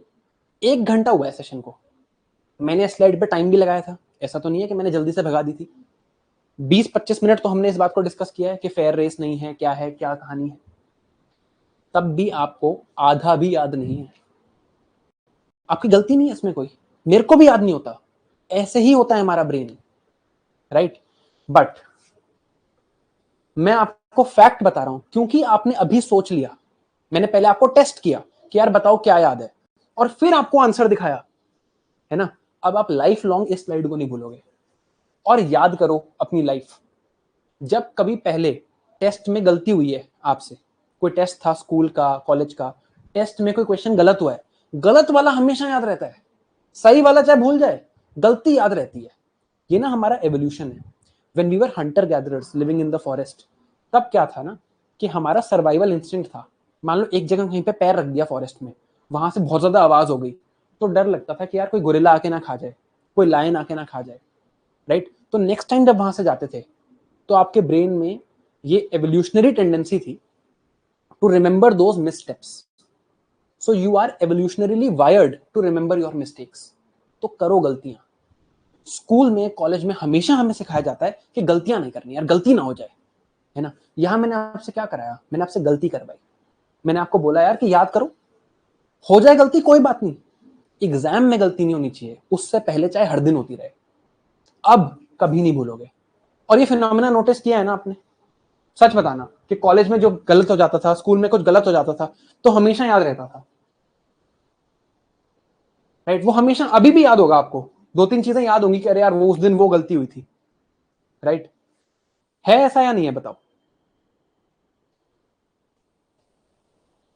है ना। See these are the things that give you that extra advantage. ये वो चीजें हैं जो आपको वो एक्स्ट्रा एडवांटेज देती हैं जो बाकी लोगों के पास नहीं होती, right. When you learn to study like this, ठीक है। तो गलतियां करो, this is active recall. Active recall is you are not passively re reading, आप दोबारा से रीड नहीं कर रहे हो, ठीक है। You are not passively trying to re read, ऐसा नहीं कर रहे हो। आप क्या कर रहे हो, एक्टिवली रिकॉल कर रहे हो, आप एक्टिवली एफर्ट डाल रहे हो, राइट, इन योर मेमोरी। ये आपको रोज करना है 1 घंटा बुक बंद करके, जैसे मैंने ये किया। देखो 1 घंटा हुआ था, मैं टाइम लगा रहा हूं, आई एम अज्यूमिंग आप भी सुन रहे हो, आपको इंटरेस्टिंग भी लग रहा है ना। तो भी याद नहीं हो रहा 1 घंटे पुराना। अब बुक में कभी कभी बोरिंग भी होता है, साथ में इंस्टाग्राम भी करना है, दूसरे जेंडर का कोई मैसेज भी आ जाता है बीच में, है ना, वो सब भी देखना है। उसके बीच में आप मर मुरा के थोड़ी सी पढ़ाई कर रहे हो, कैसे याद रहेगी यार, है ना। तो एक्टिव रिकॉल करते हैं ताकि जो गलतियां हम करें वो हमें याद रहें। करो गलतियां, ऐसे करो, पढ़ाई करी, बुक बंद कर दो, फिर देखो यार। अच्छा, आज मैंने लेक्चर देखा था एम पुरी सर का, बढ़िया पढ़ाते हैं यार एम पुरी सर। एक लेक्चर देखना हमारे यूट्यूब पे, मजा आ जाएगा आपको। 25 साल का टीचिंग एक्सपीरियंस है, 3 बार यूपीएससी का इंटरव्यू दिया है, पॉलिटी पढ़ाते हैं यहाँ पे। एम पुरी सर का लेक्चर देखा, बंद कर दी ऐप, क्लोज दी ऐप, ठीक है। और सोचा यार इस लेक्चर में मैंने क्या सीखा, आज नोट्स भी बंद कर दिए, क्या सीखा। शायद 20-30% याद आएगा, बट जो याद आएगा वो उस टाइम पे सीमेंट हो जाएगा। और जो गलती बाद में रियलाइज होगी कि अच्छा यार ये देखो ये गलती की थी, वो हमेशा याद हो जाएगी। जैसे मैंने अभी आपको क्या बोला, selected people will appear again, मैंने ऐसे गोला मारा, आप कभी नहीं भूलोगे इसको। आज से 3 साल बाद भी देख लेना, आपको याद रहेगा। 3 दिन बाद तो आप चेक कर सकते हो, आपको याद रहेगा मैंने ऐसे गोला मारा था और बोला था selected people will appear again, ये किसी ने नहीं लिखा था। और अगर आपने खुद से याद किया 0.1% सिलेक्शन रेट, तो आपने एफर्ट डाला, तो आपको हमेशा याद रहेगा। It's a game of memory यार, एग्जाम मेमोरी का गेम में बहुत चीजें याद रखनी है, टेक्निक बहुत हेल्प करती है, करके देखना। यहाँ आओगे तो मैं कराऊंगा आपको एक्टिव रिकॉल, ठीक है। और मैं बहुत ब्रूटली कराता हूँ, ठीक है। मैं नाम लेके बेइज्जती करता हूँ फिर जो याद नहीं रखता मेरी क्लास में, but again it is so that you remember better. मुझे कोई मजा नहीं आता किसी की बेइज्जती करने में, मैं ये करता हूँ ताकि आपको याद रहे। अगर आपको फील होगा ना मेरे से गलती हुई है तो आपको ज्यादा याद रहेगा। अब एनसीईआरटी की बात कर चुके, है ना। 11th-12th की NCERT is a decent idea. 11th-12th की एनसीईआरटी आपको पढ़नी चाहिए, क्योंकि 11th क्लास से सब्जेक्ट स्पेशलाइजेशन स्टार्ट हो जाती है। 11th क्लास से ह्यूमैनिटीज के बच्चे अलग होते हैं, उनकी थोड़ी सी स्पेशल एनसीईआरटीज लिखी जाती हैं जिनसे क्वेश्चन आते हैं। जिस किताब से क्वेश्चन आते हैं हम वो किताब पढ़ेंगे, जिस किताब से क्वेश्चन नहीं आते हम वो किताब नहीं पढ़ेंगे। सिंपल है, हम यहाँ एग्जाम क्लियर करने बैठे हैं, पीएचडी करने नहीं आए हैं, है ना। एग्जाम क्लियर करने का गोल है। तो 11th-12th की एनसीईआरटी आपको पढ़नी चाहिए, उससे पहले की एनसीईआरटी से क्वेश्चंस नहीं आते। They are too simple for UPSC by the way. अब न्यूज़पेपर कब पढ़ना है डिस्कस कर चुके हैं। पहले ये 4 फाउंडेशन सब्जेक्ट्स करने हैं, 4 फाउंडेशन सब्जेक्ट्स करने हैं, फिर न्यूज़पेपर पढ़ना है। अदरवाइज उसके बाद देख लेना, उसके बाद आपको समझ आएगा, अदरवाइज आपको समझ नहीं आएगा। ये डिस्कशन भी हम कर चुके हैं। सब्जेक्ट्स की अप्रोच कैसे रखनी है, अब देखो ये एक छोटा टॉपिक नहीं है, है ना, this is not a small topic. तो इसमें मैं आपको एक रिकमेंडेशन दूंगा, और मेरे को पता है कि 90% लोग ये काम भी नहीं करेंगे। फॉरगेट स्टडिंग, जो मैं आपको कह रहा हूं कि आओ साथ इसमें टेस्ट दो, ये सब तो बहुत दूर की बात हो गई, ठीक है। 90% लोग वो भी नहीं करेंगे जो मैं यहां करने वाला हूं अभी, ठीक है। जैसे मैं कहूंगा मुझे पॉलिटी समझना है, तो मैं लिखता हूं पॉलिटी डॉक्टर शिवन, ठीक है। यहां पे देखो evidence based polity strategy for UPSC, reading Laxmikanth the right way, 25 minute की वीडियो है, डिटेल में समझाया हुआ है कि पॉलिटी को कैसे पढ़ना होता है। देख लो, 25 मिनट है, बट मेहनत करनी पड़ेगी, है ना, बट समझ जरूर आ जाएगा। मेरी वीडियो है, राइट। ऐसे हर सब्जेक्ट का है। इकोनॉमी करोगे इकोनॉमी आ जाएगा, ज्योग्राफी करोगे ज्योग्राफी आ जाएगा, मॉडर्न हिस्ट्री करोगे मॉडर्न हिस्ट्री आ जाएगा, एंशिएंट मेडिवल हिस्ट्री करोगे एंशिएंट मेडिवल हिस्ट्री आ जाएगा। ये मेरा चैनल है, ठीक है। इस पे आज तक मैंने कुछ 200-300 वीडियोस बना ली होंगी, सब यूपीएससी के बारे में ही है, ठीक है। तो हर चीज की वीडियो ऑलरेडी बन चुकी है, कुछ नया ज्यादा बचा नहीं है, ठीक है। तो ऐसे मिल जाएगा। Just read this, watch this and understand, right. अब optional paper, one of the major papers for your selection is your optional. Why? Because आपके मेंस में टॉप रैंक लाने के लिए अबाउट 800 प्लस मार्क्स आने चाहिए, 800 प्लस मार्क्स इन 7 पेपर्स। तो हर paper में कितने मार्क्स बने पर एवरेज? Around 115, right. अगर सारे पेपर इक्वल होते तो हर पेपर में मुझे 115 चाहिए थे, 7 पेपर में मेरे 800 प्लस नंबर आ जाते, है ना। बट ऑप्शनल में if you score well you will get 140 in one paper, 2 papers मिला के 280। ऑप्शनल में डिस्प्रोपोर्शनेटली ज्यादा नंबर आते हैं। तो मेरा तो फॉर्मूला क्लियर है, जिस चीज में नंबर आएंगे, जिस चीज से मार्क्स मिलेंगे मैं वो करूंगा, जिस चीज से मार्क्स नहीं मिलेंगे मैं नहीं करूंगा, ठीक है। मैं यहाँ पैशन के लिए नहीं आया, मैं फन के लिए नहीं आया, मैं डिबेट करने के लिए नहीं आया, मैं एग्जाम निकाल के लिए आया हूँ। जल्दी से जल्दी मैं एग्जाम निकालूं और लबास ना जाऊं, ये मेरा गोल है, ठीक है। अब 140 ऑप्शनल में, बाकी पेपर्स में, जनरल स्टडीज में 100 इज अ गुड स्कोर। तो ऑप्शनल पे टाइम इन्वेस्ट करके मार्क्स ज्यादा आते हैं, बट हाउ टू सिलेक्ट से ज्यादा इंपॉर्टेंट है व्हेन टू सिलेक्ट। अभी आप लोगों को ऑप्शनल सिलेक्ट नहीं करना चाहिए, ना ही ऑप्शनल के बारे में सोचना चाहिए। मैंने आपको आज क्या बोला है? 4 subject, polity, geography, modern history, economy. आप फाउंडेशन कोर्स में आओगे तो ये पहले यही चारों सब्जेक्ट डिस्कस होंगे, आप खुद से पढ़ोगे, पहले यही 4 सब्जेक्ट पढ़ने हैं, right. Read these 4 subjects first and then think. यहीं बैठा हूं मैं, कहीं जा नहीं रहा, ठीक है। पहले ये 4 सब्जेक्ट कर लेते हैं, बाकी सब भूल जाओ, forget everything, do these 4 first, ठीक है। अब अभी छोड़ दो, अभी ऑप्शनल छोड़ दो और अभी आंसर राइटिंग भी छोड़ दो, राइट।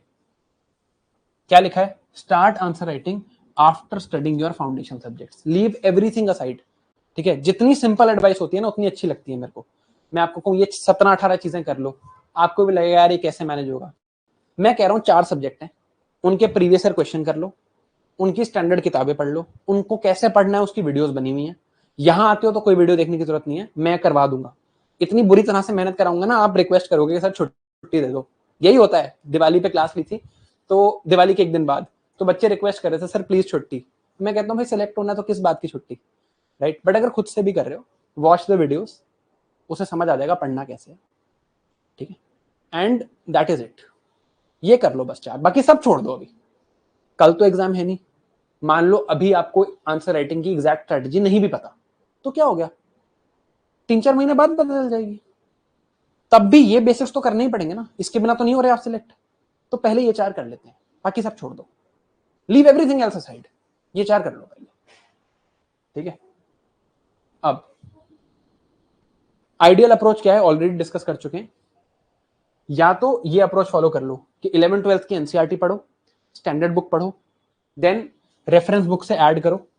जब एब्सोल्यूट कंसेप्चुअल क्लैरिटी हो जाए कि यार बुक बंद करके मेरे को एक कंसेप्चुअल क्लैरिटी है इस सब्जेक्ट की, तब जाके प्रीवियस ईयर क्वेश्चंस प्रैक्टिस करो और नए एमसीक्यूज प्रैक्टिस करो। इनसे जो सीखो वो इसमें ऐड करो। लेंदी प्रोसेस है बट यही आइडियल अप्रोच है। और I will write another approach यहां पे, ठीक है। अटेंड द लेक्चर, फिर आपको ये तामझाम नहीं करना पड़ता क्योंकि हम अपने लेक्चर्स यहीं से बनाते हैं। Attend the lecture and read the notes. Previous year question हम लेक्चर्स में ही कराते हैं और एमसीक्यू प्रैक्टिस का आपका हर संडे टेस्ट होता है 25 क्वेश्चन का। लेकिन फिर ये रूल फॉलो करना पड़ेगा यहाँ के कि अगर 20 से कम नंबर आए तो संडे को ब्रेक नहीं मिलेगा। अब देख लो, सबके बस का नहीं है, और नहीं है तो मत आना, you don't come here if you can't do this, because फिर आप आ जाओगे बट आप सिलेक्ट नहीं होगे, हमें भी नुकसान होगा, आपको भी नुकसान होगा, तो नहीं करते ये, है ना। This is the idea, this is how you approach a basic subject. अब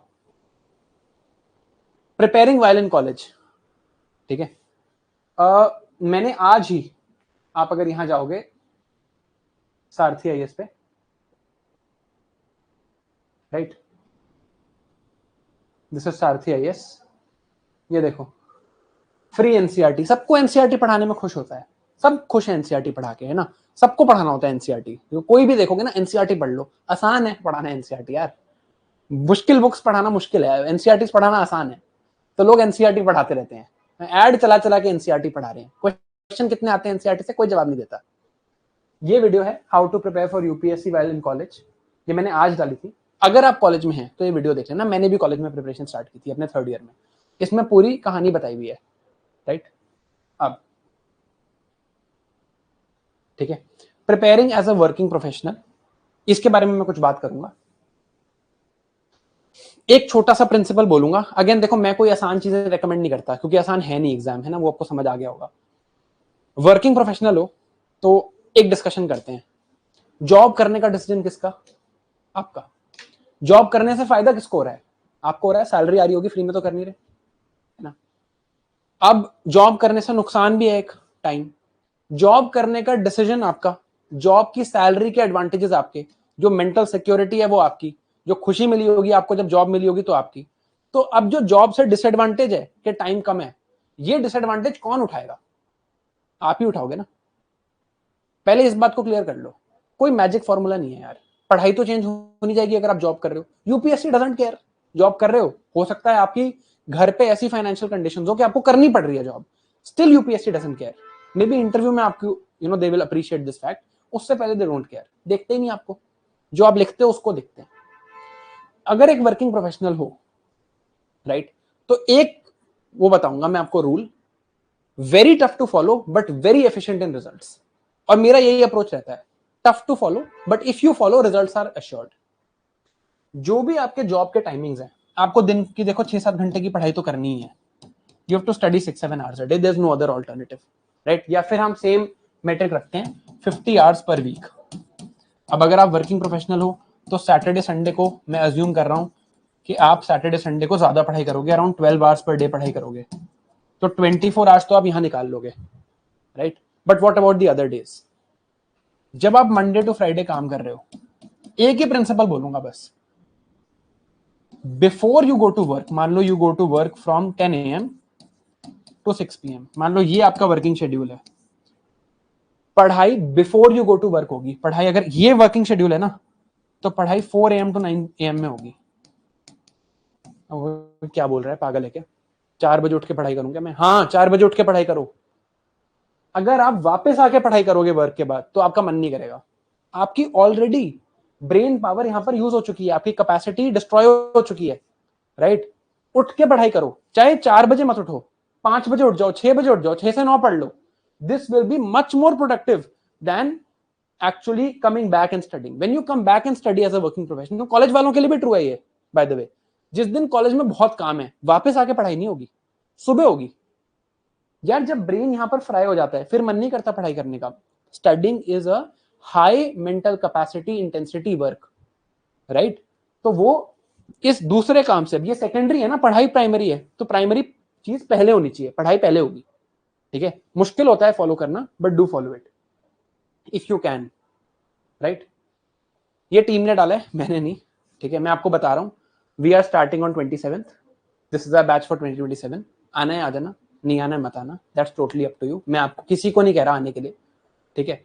बट अगर आना है तो तभी आना अगर आप सीरियस हो, अगर नॉन सीरियस हो तो मैं कह रहा हूं मत आना, ठीक है। क्योंकि फिर मुझे डिसअपॉइंटमेंट होगी कि यार मैंने इतना एफर्ट डाला, रात रात भर जाग के कंटेंट बनाया और फिर कोई आ नहीं रहा मेरे से पढ़ने, राइट। या जो आ रहा है वो ऐसा आ रहा है जो सीरियस ही नहीं है, वो आके भी पढ़ाई नहीं कर रहा है, राइट। मैं उसे कह, क्योंकि मेरे पास डैशबोर्ड है, मुझे दिखता है कितने लोग टेस्ट देते हैं, ठीक है, और मुझे बहुत डिसअपॉइंटमेंट होती है।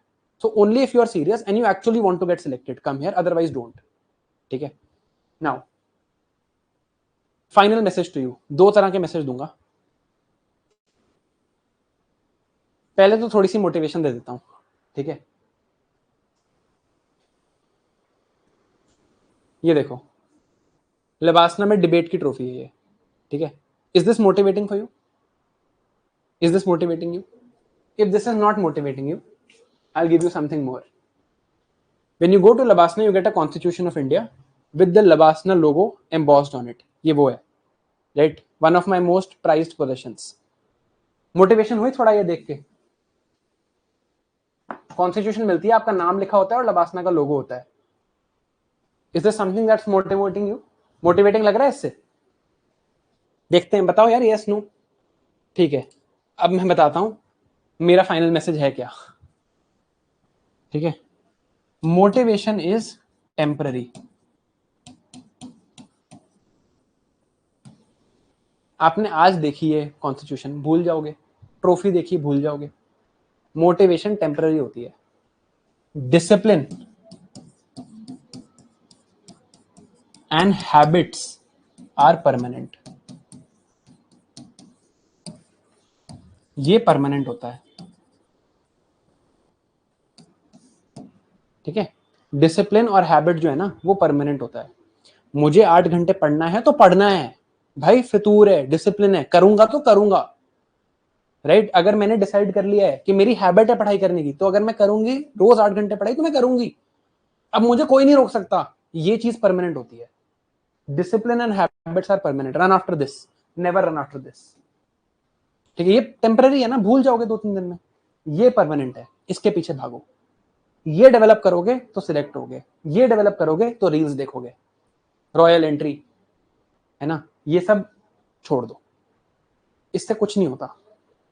ठीक है, दुनिया बेचेगी आपको रील्स, दुनिया बेचेगी आपको एनसीईआरटी पढ़ लो 6 to 10 हमसे, कख फायदा नहीं होता. ठीक है, जिस चीज से फायदा होता है, I am sorry, I am brutally honest. ठीक है, जिन चीजों से फायदा होता है मैंने आपको बता दिया. I hope this session helped you. Thank you guys for your time. मुझे तो बहुत मजा आया. चलिए, all right guys, bye bye.